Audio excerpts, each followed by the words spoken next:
adofo a mo hye imema makwa baba Sekyere East TV so eye reaction kakra bi ana me baba ye na a very important issue na ewiase we yese se wuti kurom na nso kurom a nso wuti mu bi sanso na ukoto abofra bi na aboa bi so osi obi so na aboa no oka no na wa nka nkyere aboa ne se sori yeso aka so ofiri ka kyere se sori ofiri meso a kai se ofiri ne so de ba wo so e bere mi hunu buo ma hu buo ma bu be na wie nyame nhira wo Sekyere TV nie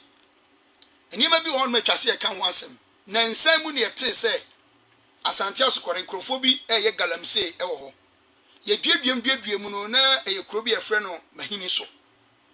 enti ebra yete ye no ye bomode se ye bedi akire na enso ye di akire tu ana mo wie no ye hunsa ye se ahemfo be miensa bi eye award ye koso no enti ye tedi hwe de Asokore Traditional Council ebeye enumu eni enya nte se Asokore Traditional Council na odano eye susubribi krobi Asante ana Asokore ma hene na pia na ana wono ana wate se amanfo bi tu agudie e wa Asokore asase so e wo Sekyere East mahini so ti na soma ahemfo ni bi e ma ahemfo ni bi tu mirika ekoy omkore na yampa e ma na susubribi krobi Asante bu fuye papa Asokore ma hene ana won kwaso oni Traditional Council ebufu se adai de galamse aye oman we asase de galamse aye nsuo o hawa galamse e de bre yare e wo galamse mu no anentina Asokore man asase so galamse tibi koso na susubibi krobi Asante lawyer pani onim de ono so behwe amana koso na se da bi wonimra e bi onim woma na hemfo so tan achi etu ohini bia o mo besi wo so ema san krofo ni nya akwanya ekọ mahini so ekoye galamse bi bia no yensa mo homu enne Asokore Traditional Council enne ye Monday 1st May Asokore Traditional Council transe amenne omo de nsam hyehye so na de ekoso wa Asokore Traditional Council no yenko hwe bi mra enu achi no ye ne Asokore kontihene etwe nkomo busa ne se ensem ni nyina ne fade ho won kire yase yentie de na Asokore kontihene ekaye Asokore ma hene ni kontihene yentie de na enso ekaye yakoba ibrahim de koso ewo Traditional Council wonde medas osaba masana kuma boama dite Asokore ma hene kontihene na sign and yet is saying of be abase on be perspective of lithium. It ye catch on home say Asokore ni fa hen. And no am man here man and one some no. And ye share home. Say Asokore here asase. Also on pay no be any perspective on asase so. Who could permit to cry on mama asase so. O mo buy the man from permit to cry me chere. O man fan this assembly. You want some question na mo ho no. I saw me perspective. O kwada no, so be fa machines in na akọ. It has grown him, yet meet a no, Nassam say, Nassas so Asokore Mam had it. Oh, ma will be a may go do lithium prospective, will be a may. I said, on print. Other said, I buy legally and I say illegally, cry on print assassin. Oh, my son confounds you. MSI, use your honey assassin, SN, and one print and then no option. There is all no president to talk about money on print because two for account. Say, Omahi Bia, Oberpenia Galamsana prospecting was as a good was as soon. Oberfollow the church. Sana president to catch him, Amahin, or bad nationals of chiefs, or say Amahin on one. So the Baya prospecting a good, Galamsania in the coffin. It won't Macquanqua or none of Boagana law, Yabi. It will not at me now, can't be here. It won't train Masadi and Mac on assassin. There is all Lusus will be. Asasi and a galamse or son as a man also. Now, where of can be there and a national issue. Time for now, we involved from my bomb. Yaboka, ya found. So you better over Tankuna. Nana kontihene na Asokore ma hene ni kontihene okaye no wa kyerɛkyerɛm na ahemfie won mo so no na nani won mo nto mo kɔ Traditional Council omkohia mu no nsɛm ni die no ɛbɔ ahemfo mienu ma nanom yɛ sɛ ɛnam sɛ nkurɔfoɔ no bɛsi ɔmo so na ɔmo ayi inform traditional council na wɔn ɔmo saa akonnwa no nti no yɛbɔ ɔmo ka nti traditional council ɛbɔ ɔmo ka ɛma ɔmo nso srɛ ntesoɔ mo mbɛtwa wɔ dwan ɛne sika a ɔmo de too so sɛ obi etua 2000 Ghana cedis na ɔmo yɛ sɛ ɔmo kɔfa machines no ɔmo kɔ sisi machines ɔmo kɔ ɛna nkurɔfoɔ no abɛtutu machines no ɛde adwane kɔ na deɛ meka sɛ mebɔ Asokore traditional council aba so ana na odi animu na Asokore manhe susubiribi korɔbea Asante na no mpanimfo mebɔ mu ase de mamo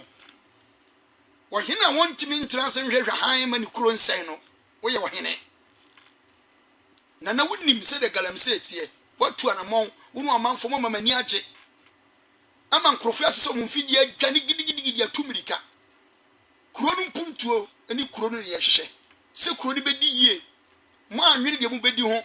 na meda ase ɛnɛ hwɛ traditional council sɛ de asɛm die kɔɔ so na ɛne ɔmo twetwe nkɔmɔ a wotumi sɛ ani ka kɛkɛ Asokore traditional council mebɔ mo aba so sɛ mo antra sɛ nhwehwɛ han amia metu galamsey wɔ mahini so na yɛnsɛ yɛ nsuo yɛnsɛ yɛ asase yɛnsɛ yɛ kwaeɛ na menhyira mo yɛnkɔhwɛ deɛ kɔɔ so ɛwɔ traditional council hɔ no mu ɛnɛ meeting no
license a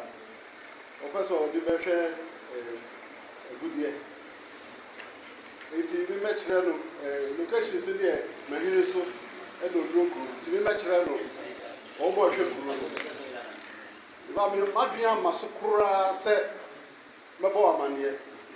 wura masumo fie du miensa wa woni se de bo ho ban integrity hia me enya dia me ya dia e bebu fida eti dia si bi ya misro fa chat so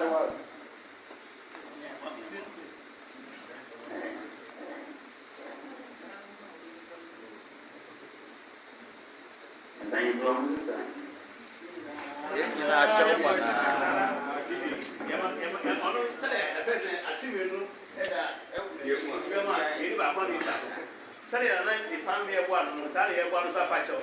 No more your money.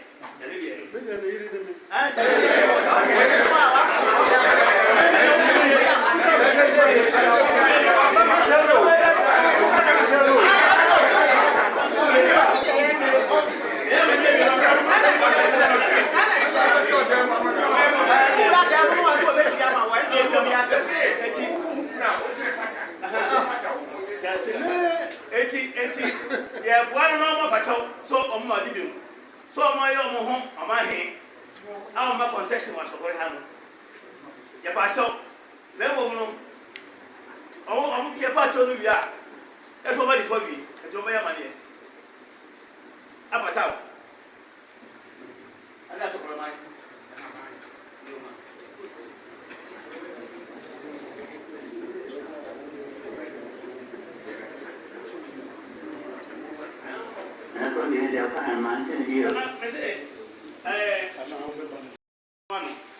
ne ba cho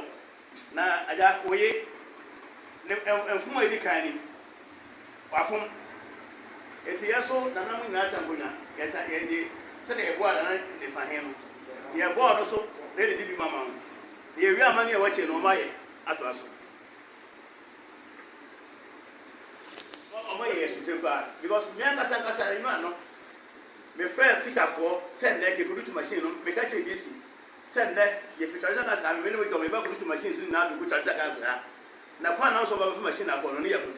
ba me bo ma ya se so kra no no me tuko e eti ma me to eti e kwa ma fa machine ko e no em se sia a freeze for no be ho yuma omo so omo be tu omo ba sa se so omo ma ya ma ne bia no so omo ko kwa na ye be tu omo ba ne agu so ne eti omo ye sa de e wa ha omo no so